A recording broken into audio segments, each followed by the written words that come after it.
सभी को जय मसीह की। आज के डिवोशन की हम लोग निकालेंगे यशाया 43 उसका 18। अब बीती हुई घटनाओं का स्मरण मत करो, न प्राचीन काल की बातों पर मन लगाओ। 19th वर्ष की एक लाइन देखेंगे, देखो मैं एक नई बात करता हूँ, वह अब प्रकट होगी। और इस वचन से आज का मेरा टॉपिक है लेटिंग गो टू ग्रो।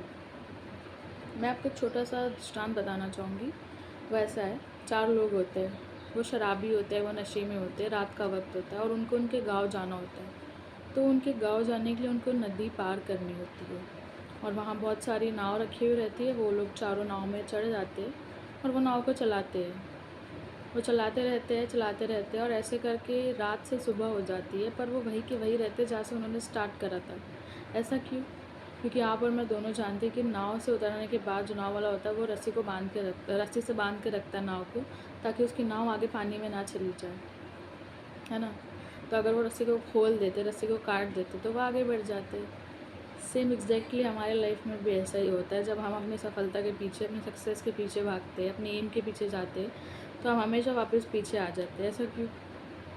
क्योंकि आपके और मेरे लाइफ में भी एक रस्सी है, वो है हमारा पास्ट, जो हमको जाने ही नहीं देता, जिसमें हम इतने फंस जाते कि हम भूल जाते, हम आगे बढ़ ही नहीं पाते।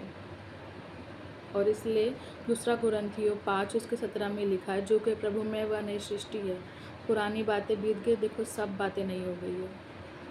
परमेश्वर खुद कह रहा है कि जो कि प्रभु में वह नई सृष्टि है। अगर आप और मैं विश्वास करते कि हम मसीह में हैं, तो हम मसीह में एक नई सृष्टि है। हमें हमारे निशाने की ओर दौड़ना है। आप देख सकते हैं एथलीट को, जब एथलीट अपनी रेस दौड़ता है, जब अपनी रेस करता है, तो वो ये नहीं देखता आगे पीछे क्या हो रहा है।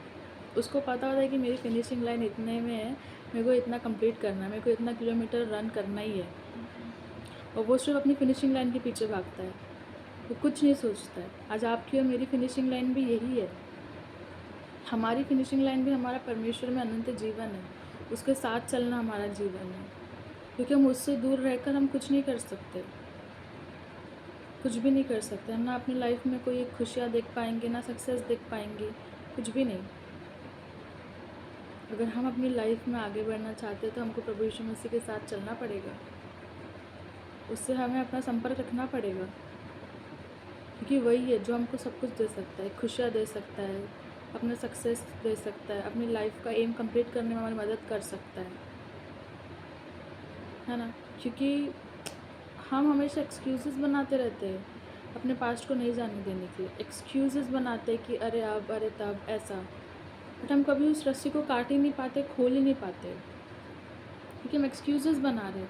हम परमिशन दे रहे हैं कि तू रह, और उस चीज़ की वजह से हम अपने लाइफ में जो हमें देखना वो देख नहीं पाते। अगर आप और मैं परमेश्वर पर विश्वास करते हैं, तो हमें आगे बढ़ना है, हमें जाने देना है बीती हुई बातों को, तभी हम अपने लाइफ में एक ग्रेट पीक पर पहुंच पाएंगे, है ना। आप फिलिपियों 3 उसका 13 और 14 में देख सकते हैं। हे भाइयों, मेरी केवल यह एक काम करता हूँ। हे भाइयों, मेरी भावना यह नहीं कि मैं पकड़ चुका हूँ, परंतु केवल यह एक काम करता हूँ कि जो बातें पीछे रह गई है उनको भूल कर आगे की बातों की ओर बढ़ता हुआ। और 14th में लिखा है, निशानी की ओर दौड़ा चला जाता हूँ, ताकि वह इनाम पाऊँ जिसके लिए परमेश्वर यीशु मसीह ने मुझे ऊपर बुलाया है ना। यही है, यही मैं आपको बताना चाह रही हूँ कि हमें हमारा अनंत जीवन है, हमारा इनाम वही है, और हमें हमारा इनाम चाहिए। क्योंकि परमेश्वर के अलावा तो आपको कोई कुछ नहीं कर सकता, आपको कोई खुश नहीं रख पाएगा। या आप मानो या मत मानो, पर ये रियलिटी है। आप दूर हो जाइए परमेश्वर से और देखिए अगर आप अपने लाइफ में आगे जा पाते हैं या नहीं। आप चले भी जाएंगे,